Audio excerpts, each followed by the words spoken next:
tayo ng mga mga apat, pwede na yan. Tara, sili fresh from the farm.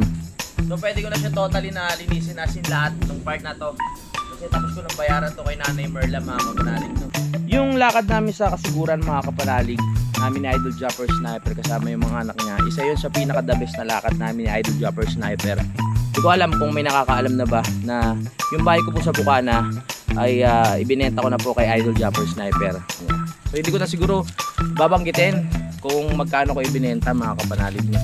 Kasi pwede rin, sabihin kong 1 milyon, maniniwala ba kayo? Maki-update na lang kayo kay Idol, mga kapanalig, kung ano yung plano niya dun sa dati kong bahay, kung ano yung gusto niya gawin. Ayan na po ang itlog. Ang laki nung isa! Sa malaki! Bawal hawakan to, no? Simulan nang magkulitan kasama si Louie TV. Good morning, mga kapanalig. Ayan, welcome na naman dito sa Kampanalig. Alright, ngayon pupunta muna ako sa kubo dahil ayan, mag-edit at magpapasa ng video. Nagluluto na rin si kuya doon. Ayan, si Kautol nandun na sa taas na nakatambay. At nag-iisip pa kami ng mga gagawin namin ngayong araw na ito. Maganda ang panahon, ha. Inaaya ko ni Idol kahapon doon sa Bukana, kaso nga lang nandun kami kila Kadede, no? At ayun, nagbanding-banding, kwentuhan kung ano yung mga nangyari doon sa kasiguran. Ang bango to, la. Amoy, ano yan, tinola? Adobo. Ba't parang masama ang lasa? Sobrahan sa pagsibak ng pagsibak ng kahoy. Nagsibak nga pala sila ng kahoy at dahil pesta nga pala sa linggo, sumakit yung balikat niya, tsaka yung sikmura, yung ano. Tutu! Ang bango nung niluluto ni Utol, no? Amoy natin, amuyin. Ito. Wow! My goodness, so yummy. Itsura pa lang, talagang masarap na. Nakaka-excite tuloy kumain. Diba? Namiss ko agad si Idol, ha. Ilang araw pala kami di magkasama, parang gusto ko na siyang halikan, ha. Si Kadede kagabi umuwi kasi pumunta kami kagabi dito, mga kapanalig. Tapos umuwi rin siya, pero si Tatay Cesar dito natulog at umuwi rin nung madaling araw. Pero bagilamos, ang lamig sa Kampanalig. Uy, meron na kami sisiw, 3. Sana mabuhay sila ng tuluyan. Ayun, oh. Kita nyo? Buhay yan, oh. Kauna-unahan. Ay, hindi pala kauna-unahan. Maraming beses na rin pala nagkaroon ng sisiw dito. Kaso nga lang yung iba, di na bumalik. Pero ito, for sure, dito lang yan, no? Kasi yung nanay nila, puro dito lang, no? Paikot-ikot. Dadami na yung manok natin. Parang yung unang sisiw natin, ilan yun? Yung doon na buhay sa may babuyan sa baba, no? Oo, hindi kasi umuwi dito, eh. Buhay pa kaya yung mga yon? Pare ko, buhay pa. Buhay pa, palibot-libot lang dyan sa gubat, no? Oo. Naging ano na sila, manok gubat. Oo. Siglan mo, ha. Gusto ko lapitan yung ano, yung mga sisiw, kaso baka lumayo yung ita, eh.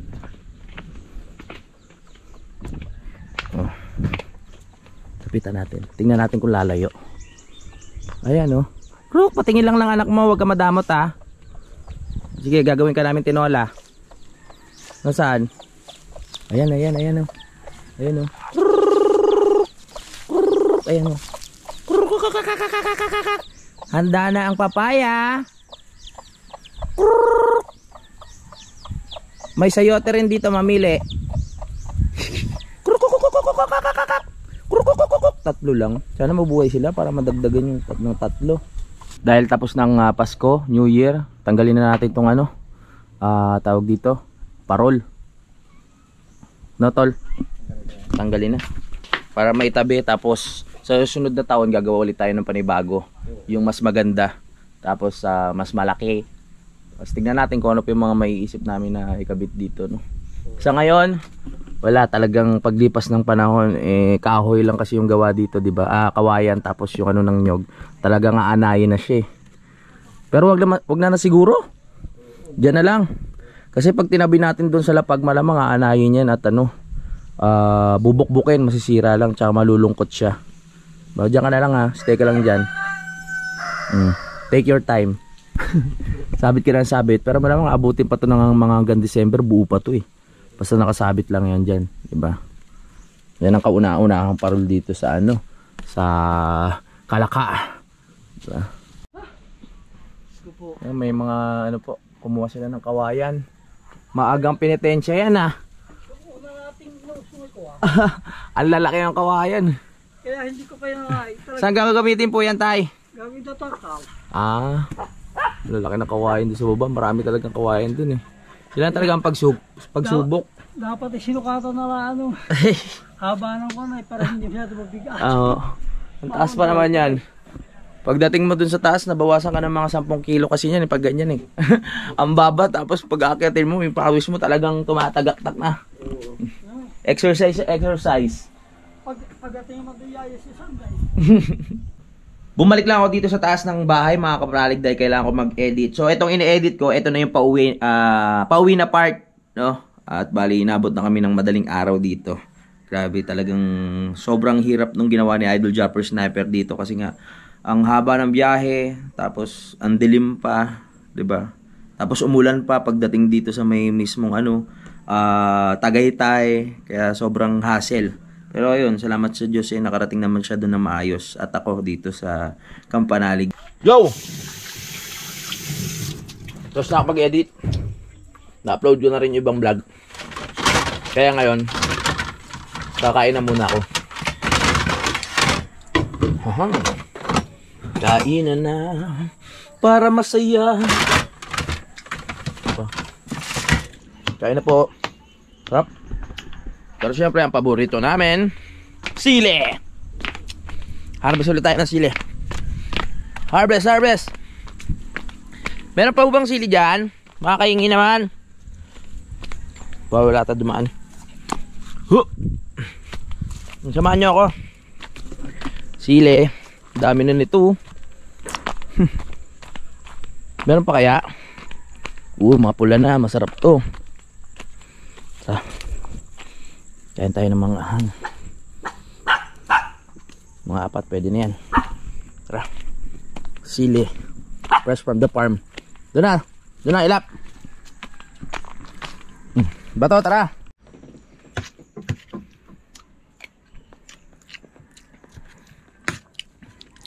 Kain.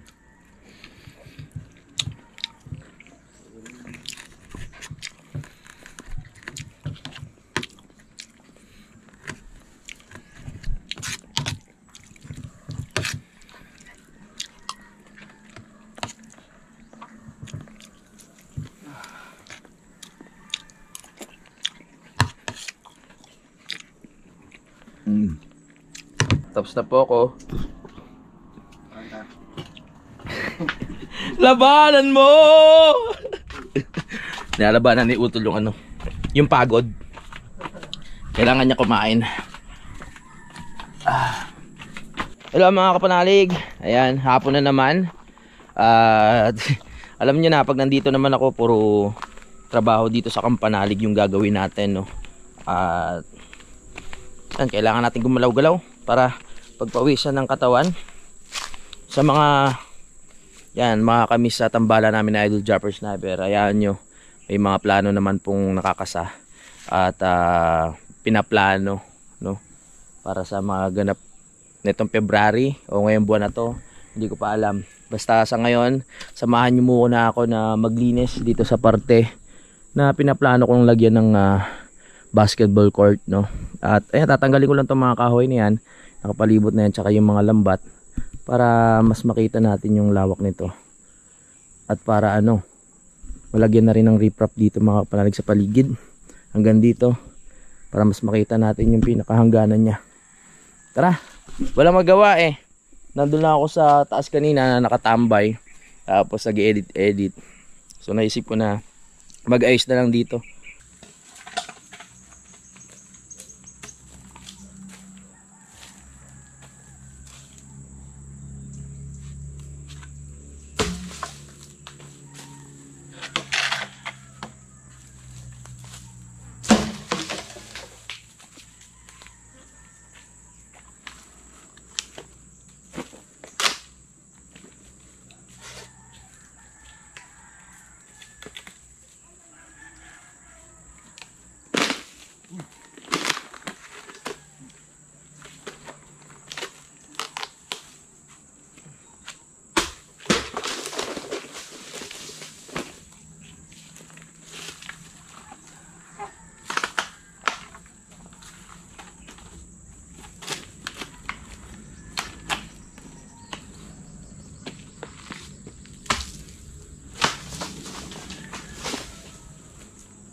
So pwede ko na siya totally na linisin asin lahat ng part na to.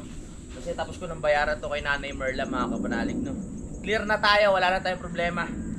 Kahit 5 butas, wala na tayong kulang, no? Kaya masarap din sa pakiramdam talaga.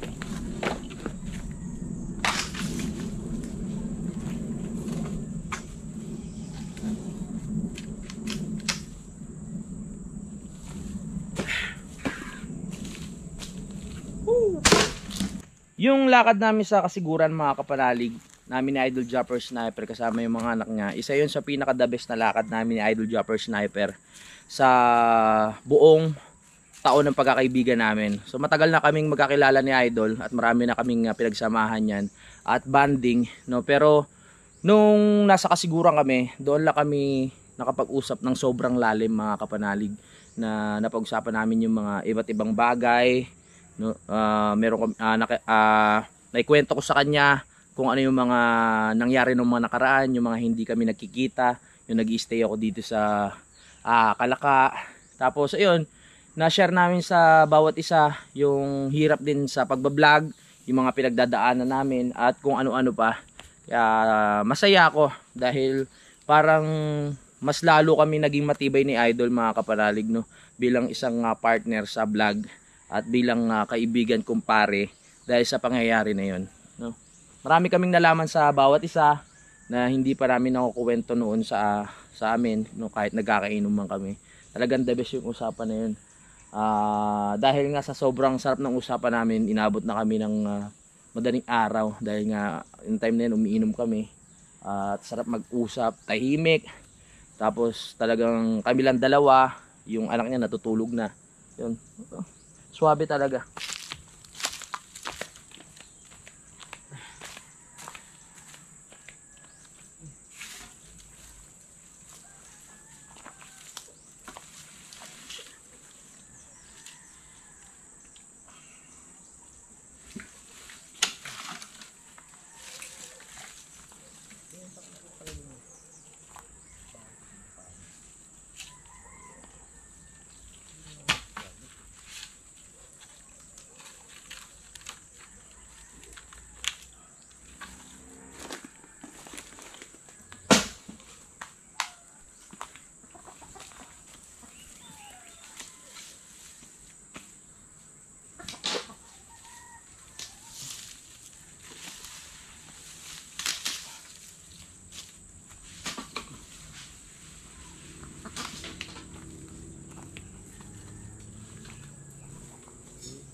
Siya nga pala, mga kapanalig, naalala nyo doon sa isang vlog ko sa kasiguran, sabi ko meron kayong dapat malaman, di ba, na nangyari nga sa Bukana. So yun po, ngayon ko lang ulit naalala. Syempre gusto ko sa akin manggaling to, no? Di ko alam kung may nakakaalam na ba na yung bahay ko po sa Bukana ay ibinenta ko na po kay Idol Jumper Sniper. Ano nga ba yung mga pumasok sa utak ko bakit ko nabenta yung bahay doon, no? Kasi hindi ko na rin po napupuntahan, hindi ko na rin naasikaso. So naisip ko na ibenta ko na lang kay Idol. So kay Idol ko mismo ibinenta para syempre gusto ko mapunta doon sa pinaka malapit na tao sa akin doon, no? Ayun, para makatulong na rin sa mga kailangan ko pang pagkagastusan, no? Kasi syempre ito na yung mismong pinakalupa ko na pinagpupukusan, mga kapanalig, dito sa Kalaka. So ayun, binili niya na nga. Tapos sabi niya sa akin, oo, ako talaga kailangan bumili niyan kasi para pag pumunta ka dito sa Bukana, diyan ka pa rin tutuloy sa bahay. Yun, nakakatuwa din sa sinabi ni Idol. Kaya ayun, gusto kong malaman nyo bilang mga subscriber, di ba? Baka yung iba magtaka na bakit ko ibinenta. Dati sinasabi ko na kahit anong mangyari hindi ko ibibenta. So ayun, nagkamali ako sa mga sinabi ko. Hindi ko rin napanghawakan. Pero syempre may mga magandang dahilan naman Kaya ako ibinenta kay Idol Jumper Sniper kaysa naman mabulok doon na hindi ko na napupuntahan, hindi ko na maasikaso. Mas maganda na si Idol na lang mag-asikaso doon, no, dahil natutulog naman sila doon, yung mga anak niya, 'di ba? At yung mga gamit naman ni Idol nandoon na rin naman. Kaya okay lang na siya na yung bumili. Ilang beses ko talagang pinag-isipan yan mga kapanalig na kung ibebenta ko ba yung bahay. Naisip ko kasi kung ipapagawa ko, tapos after ko ipagawa, nandito na naman ako mag-i-stay mga malagi. Para lang ako nagpagawa tapos ipapabulok ulit, di ba? Parang ganun lang. Kaya sabi ko, eto na siguro yung tamang oras o panahon para may benta ko sa kanya. So hindi ko na siguro babanggitin kung magkano ko ibinenta mga kapanalig nyo. Kasi pwede rin. Sabihin kong 1 milyon, maniniwala ba kayo? Napakalaki naman yun, di ba? Kaya kay Idol Jumper Sniper na yung bahay na yun. At kung makikita nyo ako na pupunta ako ng Bukana para mag-stay, kagustuhan ni Idol Jumper Sniper na pag-stayin ako dun sa bahay niya na. No? Hindi ko na bahay yun. Sabi niya, para may privacy din ako kung bibisita ako dun. Kaya sobrang bait talaga ng tao yan. Maraming salamat. Kayo, aprobado ba na ibinenta ko na lang yung bahay ko sa Bukana o marami pa rin nanghihinayang? Sa tingin ko, syempre halo-halo rin yung komento about dito sa nagawa kong desisyon. Kasi yung iba talagang gustong-gusto talaga na ibenta yung bahay ko doon sa Bukana. Marami nag-ano sa akin doon. Marami nagpapayo. May mga nagpapayo din naman na wag kasi ngayon ayun ang kauna-unahan kong napundar na bahay doon sa Bukana, no? Kaso nga lang ganun talaga ang buhay, may mga desisyon na nababago. Kaya for good naman itong nangyayari na to mga kapanalig, para yung pera ay magamit ko rin dito. Kung ano pa yung mga yun nga, tulad sabi ko na kailangan gawin.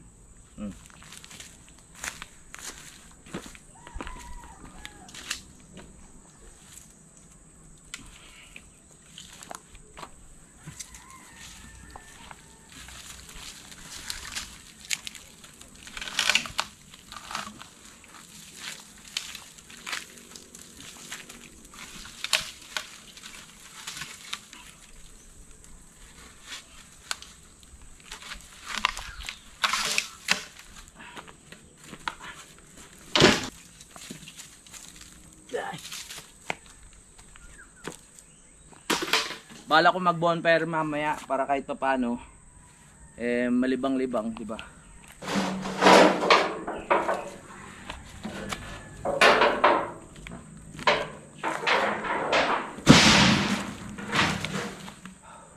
Sabi nga nila mga kapanalig, kung merong nawala, merong dadating. So naniniwala ko sa kasabihan na 'yon, no? Kaya siguro may mas maganda pang darating para sa akin. Kung naigibap ko man yung bahay doon, siguro may mas kapalit na mas maganda, no?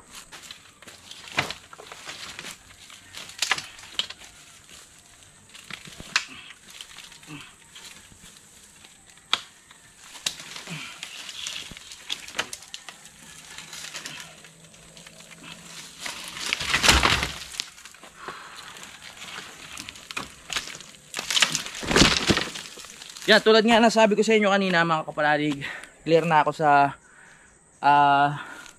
paghuhulog ko dito, tapos ko nang hulugan tong lupa na to. Ang kulang na lang dito yung pagpalipat ng sa aking pangalan. So meron pa akong gagastusin dun sa part na yun. Yun na lang, last na yun, no? Tapos ayun na, wala nang problema. Pwede ko na siyang pagandahin ng pagandahin, no?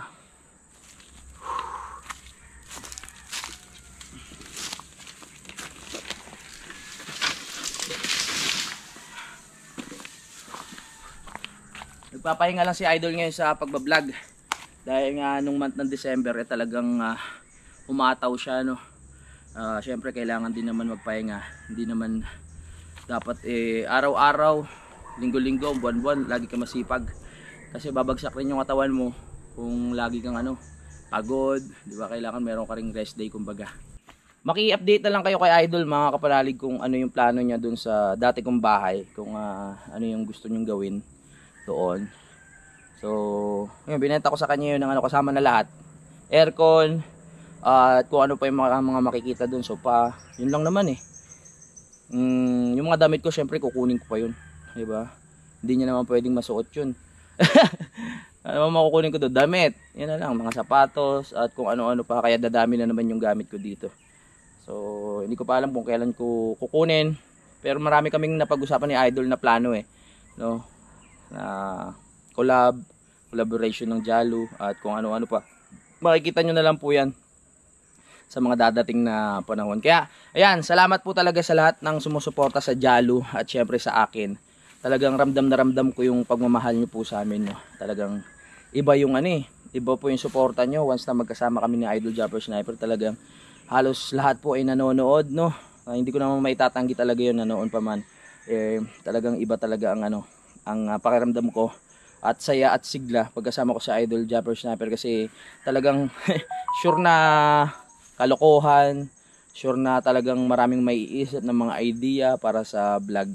Sa ngayon, hindi ko muna siguro tatanggalin itong mga kulay itim na yan. Kasi ayan yung pinakahangganan po ng lupa ko, no? O, para meron tayong palatandaan kung hanggang saan. Ito muna ang ililigpit ko, itong mga green na to. Tapos yan, linisin ko lang yung paligid. Tapos okay na po tayo dyan. Naglinis lang po ako dito habang nakipagkwentuhan sa inyo. Para malibang-libang naman ako at hindi ko maisip yung pagod. Pero halos kakampisa ko pa nga lang eh. Wala pa sa 5% ng pagod ko ata yung wala pa sa 5% ng aking lakas yung binibigay ko dito sa paglilinis. Basic pa lang. Talagang pinilit ko lang mag-vlog ngayon mga kapanalig para ma-update ko po kayo. Siyempre after ng biyahe namin na Idol Jumper Sniper, marami na naman pong malulungkot dyan dahil meron na naman kami kanya-kanya na vlog. At siyempre marami nga po nag-aabang. Nakakatuwa lang talaga na bawat magsama kami kahit anong content o pag-usapan namin talaga ang daming napaka-solid at puro halos positive comment, no? Walang halos na basher, di ba? Halos walang comment na kakaiba, puro positibo lang. Kaya nakakatuwa talaga. Jalu, the best. Yan. Tanggalin lang natin. Marami pa naman paggagamitan itong mga lambat ito. Bibili tayo kay paring Kanoy ng lambat. Makikisuyo tayo kay Utol kasi lambat ng sako para maging rip-rap. Para maayos na namin to.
Oy, habang naglilinis ako dun sa Sige. may nakita si Utol dito na itlog. Saan, Tol? Ayun o. Hmm? Ayun. Yes, kulungan. May itlog. Ayun, oo nga no, yun o. Lalaki ng itlog. Oo nga. Ilan yun? 1, 2, 4 na itlog mga kapanalig. Silipin ko kaya. Sige. Pasok ako doon sa loob. Marunong naman sila mag-ano eh. Tuwing hapon, pumapasok na sila dyan sa loob. Ang ganda na pagkakayari ni Utol ng ano dito eh, kulungan. First time ko po makakapasok dito sa loob ng kulungan na to. At ituturo ko po kayo. Tignan natin kung ano yung itsura ng condo unit ng mga manok dito sa Kampanaling. May kutsyon pa ba? Malawak yung oo, malawak yung pagkakagawa ng ano ni Utol. Ayan oh. Wow, labig naman dito. May kutsyon pa nga ah. Ito yung kanilang ayan na po ang itlog. Ang laki nung isa. Laki nga eh. Doon yun sa ano. Sa malaki. Bawal hawakan to yun oh. Pwede naman. Baka mabugok. Ay hindi. Pwede ba? Ayan po oh. Oh. Ang laki na ito. Parang ang hirap nito ilabas sa puwet ng ano ah. Sa puwet. Sa ano ng manok. Oh, siya yung pinakamalaki sa lahat eh. Sana mabuhay siya. Ayan. Hindi pa gumana kasi yung incubator namin dito eh. Nagkaroon lang ng 3 sisiw kasi nagkusa po yung manok na limliman yung kanyang mga itlog kaya napisak. Eto, hintayin natin si Utol kung anong gagawin niya dito. Abangan nyo po sa vlog niya. Kusa na pumapasok dito mga manok? Kusa na rin nagsasara ng pinto? Sila na rin. Sila na rin. Maayos ah. Kuha rin kawayan dyan. May mga kumukuha ng kawayan doon sa baba. Kanina pa sila. Ang laki nung isa. Ganito ata eh. Rhode Island. Linisin ko lang tong mga damo dito na unti. Natatakpan yung ano eh. Tawag dito. Yung muhon. Yung tanda. Kung saan yung hangganan ng lupa. Ayan. Yung muhon. Hanggang parang nawala na yung muhon dito. Ito. Yan o. PS. Yan hanggang doon. Tsaka na natin babakuran pag kompleto na yung gawa ng bahay. Sa ngayon wag muna. Diretso. Diretso.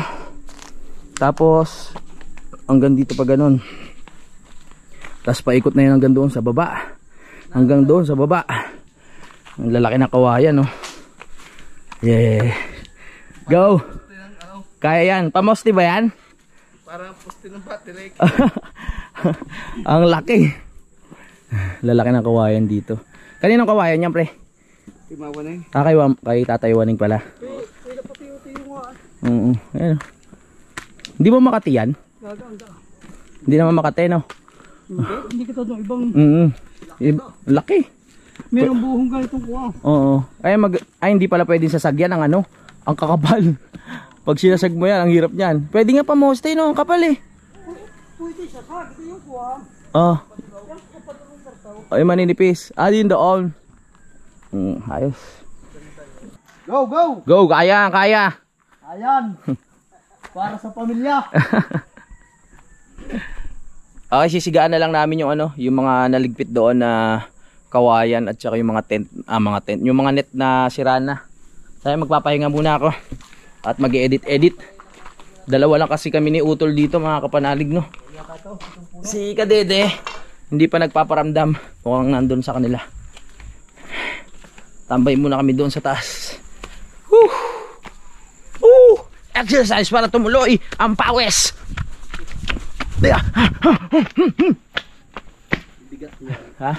Bigat nga niyan. Solid yan eh. Bago maggabi, maghugas muna ako ng pinggan para mamaya pahinga na lang. Gabi na naman.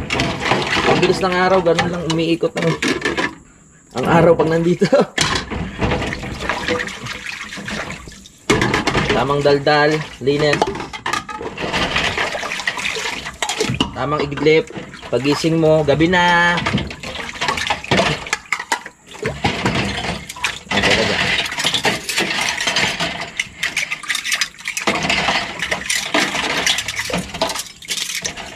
Oh yeah.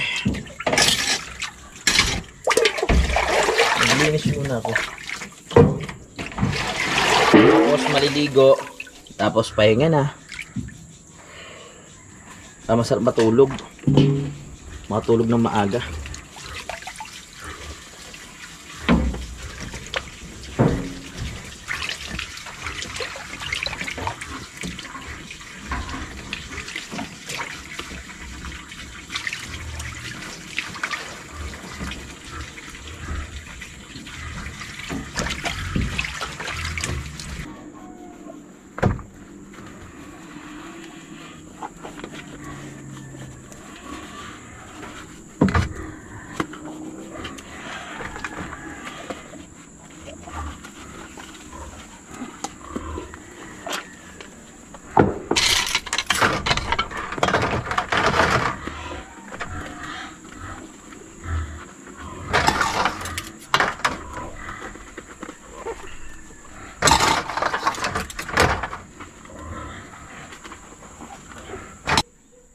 Tapos na ako magugas ng plato. Pahinga muna, tapos ligo. Tapos edit. Tapos tulog. Ganon ang gagawin ngayon. Nagdidilig na si Utol ng mga halaman niya. Yes, laki na. Laki na. Bulaklak eh. Dami na ba? Ba yung kalabasa? Sunod na linggo yan. Eh, ano pa ulit yan? Sili. Ay, sili rin yun, di ba? Alin? Diyan? Oo. Daming sili. Sawa tayo sa sili. May kasi kami sa sili. Pag nagka-almoranas kami, alam nyo na. Wow. Pwede na yan. Na ako. Titignan ko muna yung aking ina-upload.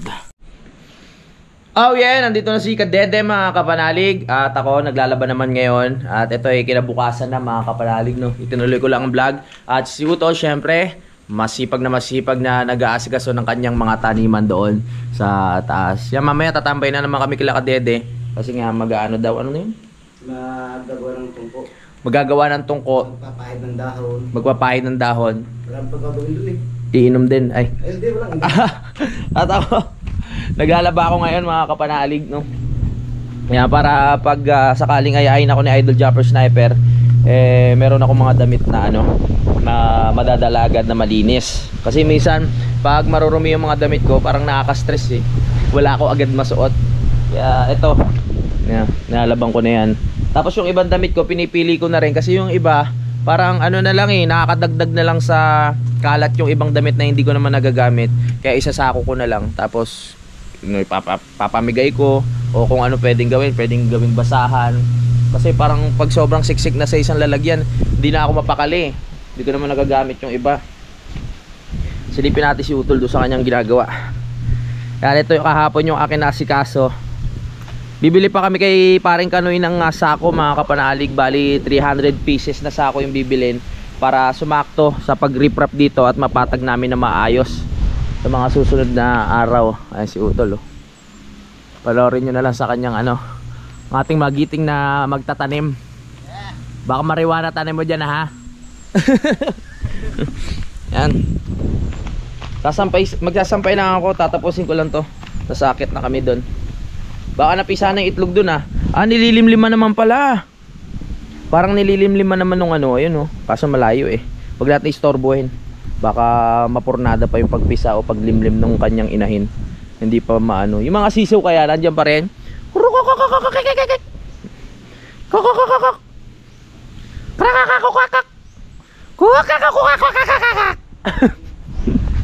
Para iba na yung tawag natin sa manok, ah.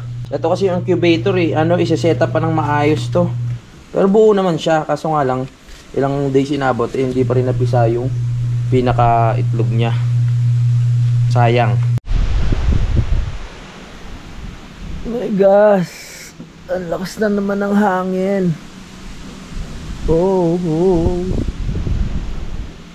Tapos na ako maglaba mga kapanalig. Edit na naman.